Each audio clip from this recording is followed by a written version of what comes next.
So you spent some time on the phone today calling people Yeah, on that list. yeah. What was that like? It was terrific. You say, you know, we're just calling to let you know you won $500,000, or you won $300,000, or $150,000. It was fun. So they scream? Is there laughter? What's on the other side? Well, you know, these are professorial kinds of guys, right? And gals too, because it's a mixture of authors. But so, you know, they can contain their enthusiasm, but you could tell they were jazzed up. In fact, we didn't expect one guy, the second place winner, to necessarily be here. He lives in Germany, and because of his circumstances, but he said, I'm going to be there, and I'm bringing my wife. In general, I mean, you had high hopes. You hoped to contact little isolated islands of research around the world, Yeah. get them to come out and share what they knew. So you certainly achieved that, right? Well, that's kind of what, yeah, it has opened up a field that, you know, it's insufficient to say, well, it's kind of a bankrupt field financially, because it is. It doesn't get grants. Universities don't give you grants to go study this really important topic, hugely important. So it's hard, it's tough. People have to author books and try to do it through book sales to support themselves. But so something like this has never been done before. And we had no idea how it's going to go over. And then we had almost 40 countries represented, and 11 to 1,200 applicants. And we had criteria, you know, in order to be an applicant. And then we looked at all the applicants and said, all right, we have to have some more criteria here as to the probability that you're going to produce a good essay. It may not be out of the ballpark, but it's going to be a good essay, you know. And so that got down to about 200. So then we have all these judges, and up until the last minute, they're still scratching their heads as to who to choose, who's to pick. You know, that's why this last 15 showed up. And I'm glad I wasn't a judge, because it was damn tough. Do you read these essays, and there are different ways of selling the jury, you know, selling the bench on here that you're having, you know, proof beyond a reasonable doubt that the other side exists. Well, that's you know, if you can, that's pretty profound. If you can be that dogmatic about it and say, yeah, it exists. You know, not 100% sure, but so sure you would never bet against it, right? So with that much money on the table, you knew you'd get entrants. You didn't know what the quality of the entrants would be. Right. And now Right. you know. Yeah, and a lot of these people have spent their whole lives in this field of research. But probably a lot of it from personal experiences or personal reasons, you know, maybe close people passing over and whatnot, you know. How many of these papers have you read? I mean, have you read enough to say you'd agree with the judging Oh, panel? yeah, I have. I've read enough to say that. I haven't read all 29. I'm going to absolutely do it. Well, let's start with the top, the number one winner. Yeah, his is fantastic. He has little vignettes, little excerpts that are 45 seconds, a minute and a half videos that you can put up right there. You can key right onto it, and it's an interview that he's done with a key experiencer or researcher on precisely the particular topic in this whole 25,000 word essay that he's talking about. So not only does he produce all the verbal expertise of describing to you, but then he'll show you this video, and he bounces this. So you're able to share in this conversation that he's having with people, you know, and it's their own maybe experiences, out of body experiences, deathbed visions, you know, all kinds of things. So this is Jeff Mishlove. Yes. Do you know him? I don't, but I'm really looking forward to meeting him, as I am all these people. Most of these people I don't know them at all. He's an academic guy. He's been around for a while. Yes, yes. What is the evidence that he presents? Is testimony from individuals who's had experience? He has a chart where he has a clock going around, and there's 9 different points on this circle that he covers in his essay that is the whole thrust of his argument to the court. all of these different areas. He covers them all. Really Near-death experience? NDEs, mediums, psychic mediums, physical mediums, deathbed visions again, you know, and one of our judges is a minister who has, I think she's been at the deathbeds of 2,000 people, and other people are not of that ilk. They're physicists. We have a physicist. We have another person that has a background as a statistician that's not into this. We have another fellow who is the chair of religious studies at Rice University. So he would have that. We have another person that's a journalist, but they're all sharp, bright people to be judges, and they were very critical of things, and they would talk among themselves like jurors do, or you know, in trying to make up their mind as to thumbs up or thumbs down, you know, on a verdict. So they did that. You've always had an interest in this for a long time. What jumps out at you in terms of evidence? What is the best evidence when you look at all these papers? What's the most convincing for you? And could you take that to academics or a group of professionals? Yeah. So I think, you know, for most families, somebody has seen an apparition, or you may have seen something move, maybe, or you know, and this is maybe even in your extended family, and or you read the literature. You know, you have read a stack of books going back to the 1800s. You know, and some of them in the 1700s. As you have. Oh yes, yeah. So I guess the question would be, what comes next? Will the public get to see the papers? Before you leave that last question, I think the psychic mediums are important. There was something called the cross correspondences. There was a very powerful proof that was done many, many, many years ago. And as one of the contestants did, it was he pointed out, well, this is res judicata. It's already been proven. If you look at the literature over, even in the 1800s, and you look how thoroughly those scientists examined the field of survival of human consciousness, and you look at like the cross correspondences came into that area, and that was a way where different mediums were used, but none of them were given. It was like a blind or double blind kind of effort. None of them knew what the connection was that they were coming up with. But if you were putting it all together, it all made sense to the people that were conducting the experiment.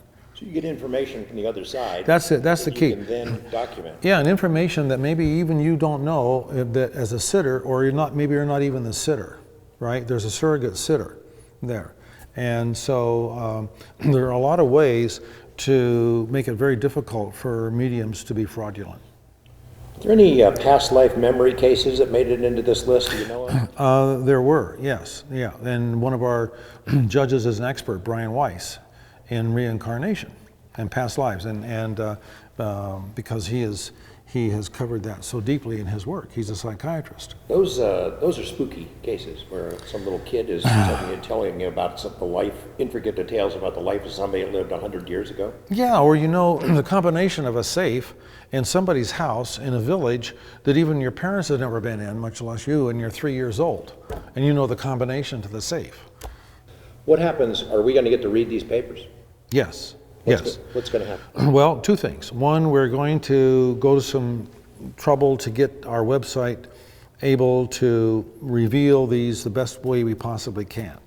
And we never expected this many in the beginning.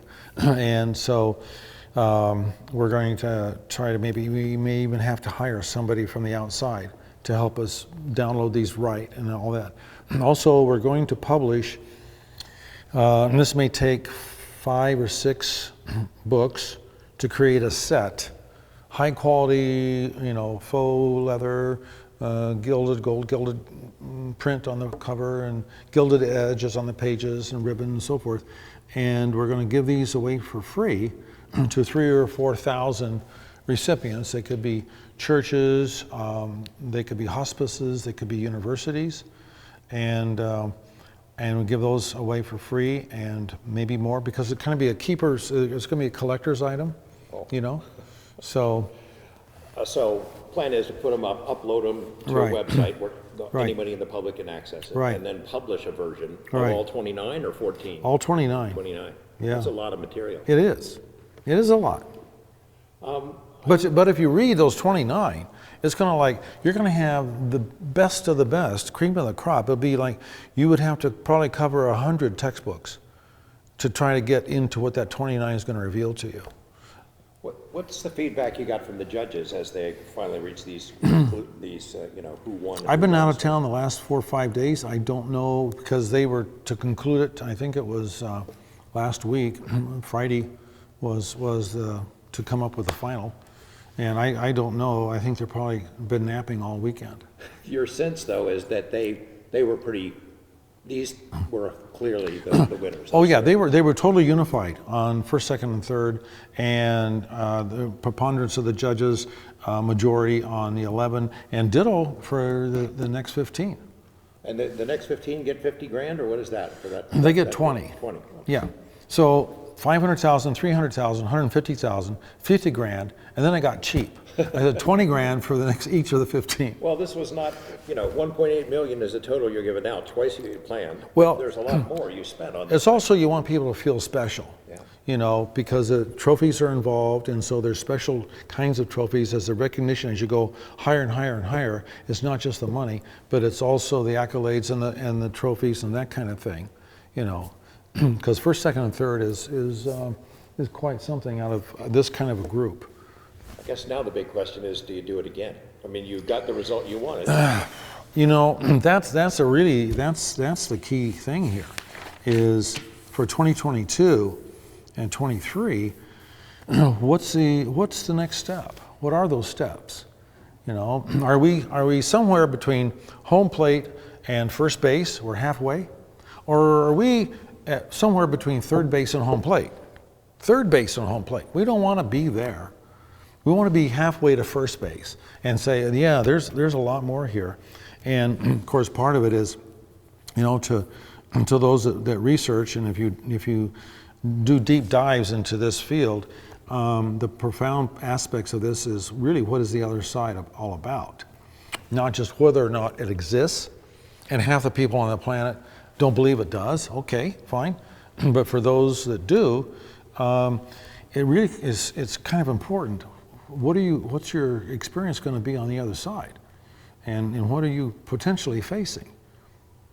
So you're thinking that could be a possible essay contest of the future? Maybe not essay contest. Maybe something different.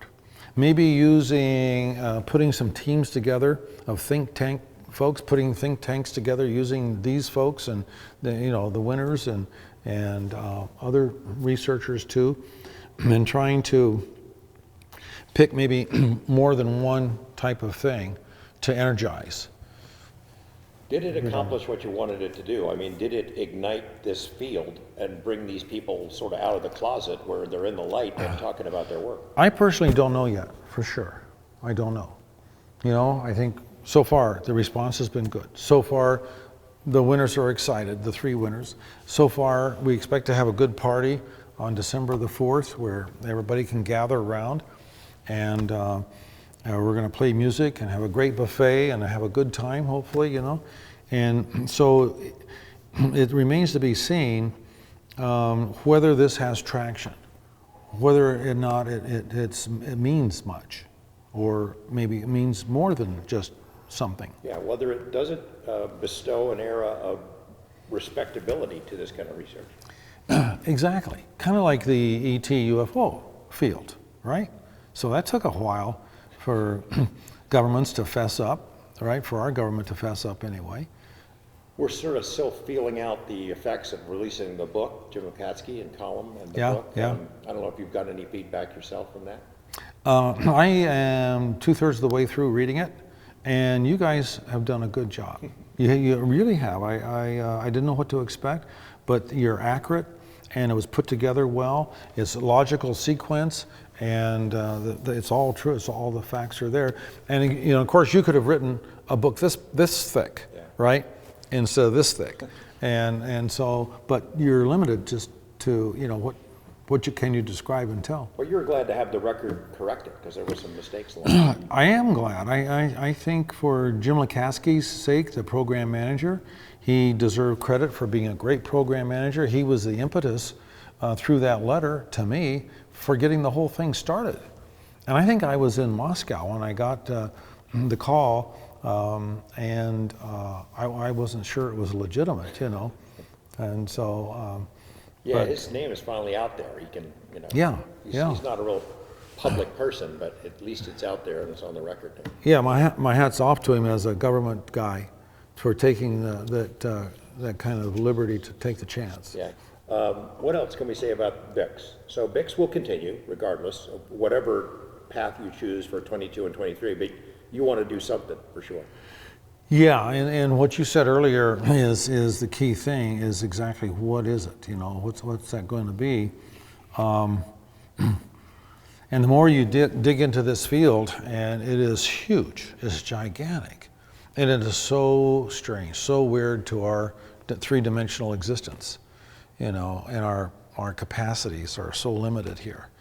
And like ET's capacities are so huge, the other side is so huge, their capacities. And we're all going to wind up there, right? So it may matter, like we said before, what we do here may have some importance. To what you end up over there. I have, you know.